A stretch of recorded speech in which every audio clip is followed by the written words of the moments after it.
Hi, I'm Nicholeen Peck, and I teach all over the world about parenting and good communication, as well as how to build strong family bonds through the lens of the principle self-government.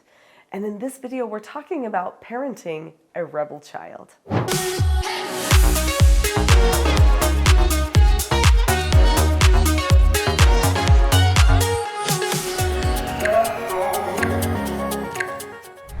Are you wondering if your child is going through a rebel phase?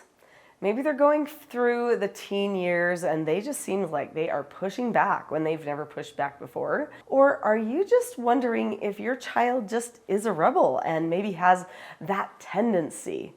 Well, in this video, we're going to be talking about what rebellion can look like at home with children while you're doing your parenting, what the rebel tendency looks like, and how to use teaching self-government skills to help a rebel learn to bond and respect you.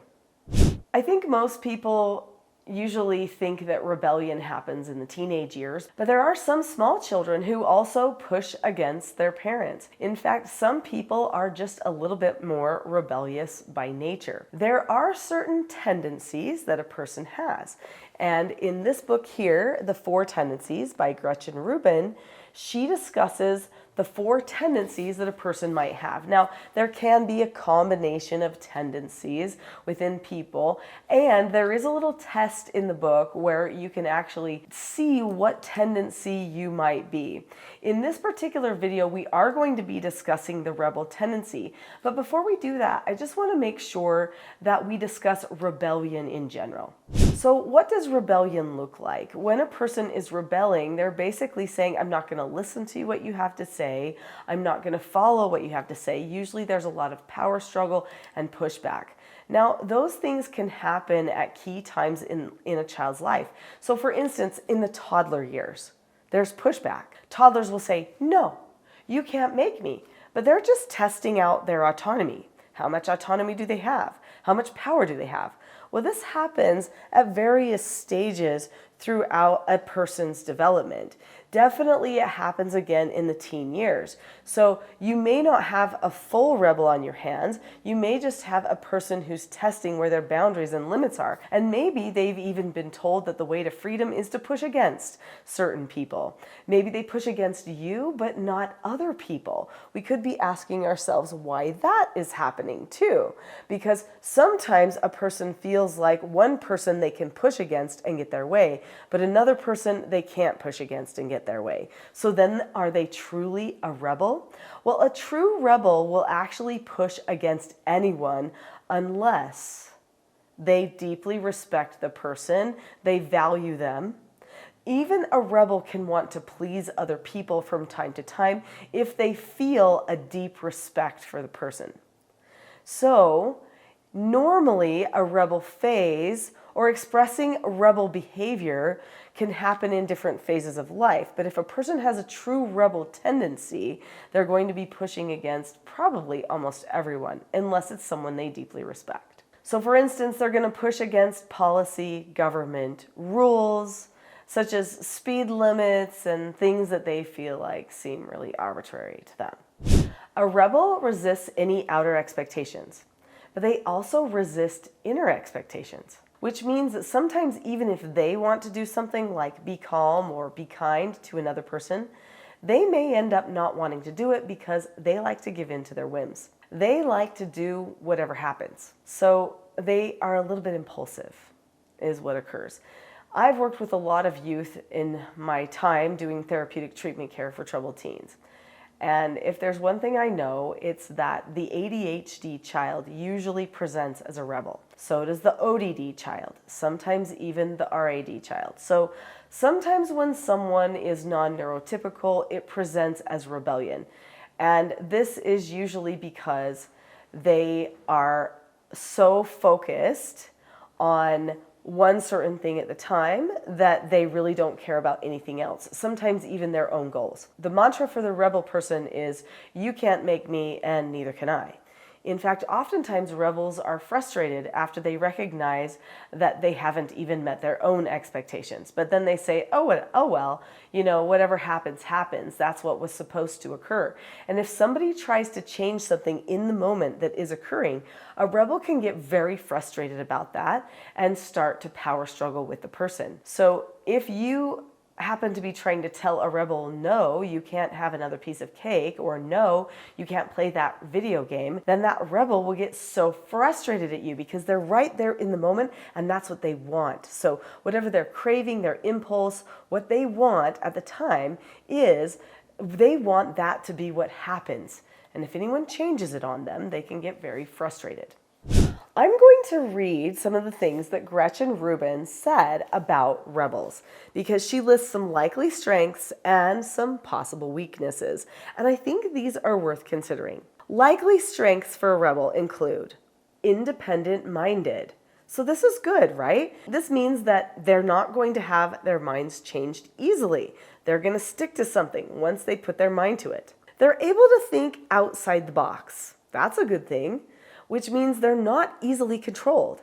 So if they are for promoting freedom, they are going to keep promoting freedom no matter what somebody else says about their particular argument or idea. They're unswayed by conventional wisdom. So this means that they need proof beyond what everybody else thinks in order to change their views. And that's good. If we have people like that speckled around us all the time, then we have to keep refining our whys that we do certain things. They're willing to go their own way and to buck social conventions. So they're the type of person that says, why do you have to do that? Just because everybody goes to school and has for all these years, why does that actually make it the best? I'm not going to go to school just because I feel like you shouldn't have to do what everybody else has to do to be a success. I'll prove to you I can be a success without school. That seems pretty extreme, but honestly, that is the way a rebel might approach the topic of education, especially if they feel like they are not thriving in that environment, because they want to be in places where they feel like they are thriving and doing what they are supposed to do. Rebels are often in touch with their authentic desires or things down deep. They're also very spontaneous, which can make them kind of fun. They can be the life of the party sometimes. So what about the weaknesses? Well, rebels are likely to resist when asked or told to do something. This can mean they get fired from jobs a lot. They can struggle with authority and law and end up finding themselves in social scrapes. They can be uncooperative, inconsiderate of other people. So socially, they could seem like they don't have good social skills, or they're very controlling socially. They have trouble accomplishing tasks that need to be done consistently in the same way every time. The rebel wants to find their own way to do something. They ask, why does it have to be done that way? Why can't I just do it this way, which I think might be better anyway? They act as though ordinary rules don't apply to them. So this can mean that they could lead other people off track as well. They're restless, so they're very discontented. Sometimes they may find it difficult to settle down in a job and a relationship and a city. So sometimes they have a lot of broken relationships and lots of jobs over their lifetime. They struggle with routines and planning, and they may be indifferent to their reputation or what other people think about them. Now, Gretchen also mentioned about rebels that if someone asks or tells them to do something that they're likely to resist. And basically, they have this preoccupation with being the boss of themselves, even though they don't actually want to control themselves either. Very interesting. I hope this has been interesting to you so far. I have some solutions that I think are going to be exciting for you. So if you've been on this channel for a while, then you know that everything I talk about here has to do with self-government, particularly in our parenting.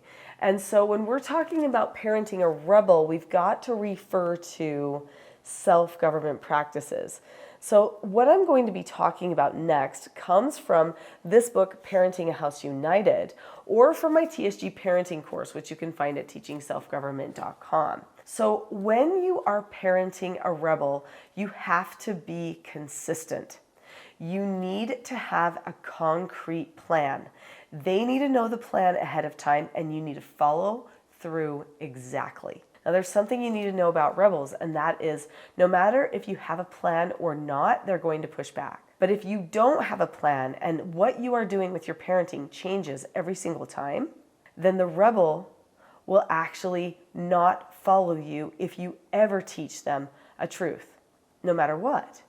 But if you can go back to the same plan every time, the same words, the same skills, the same concepts again and again, and they end up recognizing that they are choosing their destiny when it comes to the parenting and the communications that are happening within the family, then over time, they recognize they do have a choice. And even though they were resistant at first, they will ultimately end up complying over time. So they're going to resist you no matter what parenting you do. But if you change it all the time, they'll keep resisting forever. But if you have a plan and they know it and they know they get to choose within that plan and that their choice ultimately is what their destiny is determined by, then they will end up choosing to comply with your program. So you need to have a firm structure. In the teaching self-government parenting system, there are 4 basic skills that we teach. In fact, there's 4 children's books that teach those 4 basic skills. They teach following instructions, accepting no answers and criticism, accepting consequences, and disagreeing appropriately.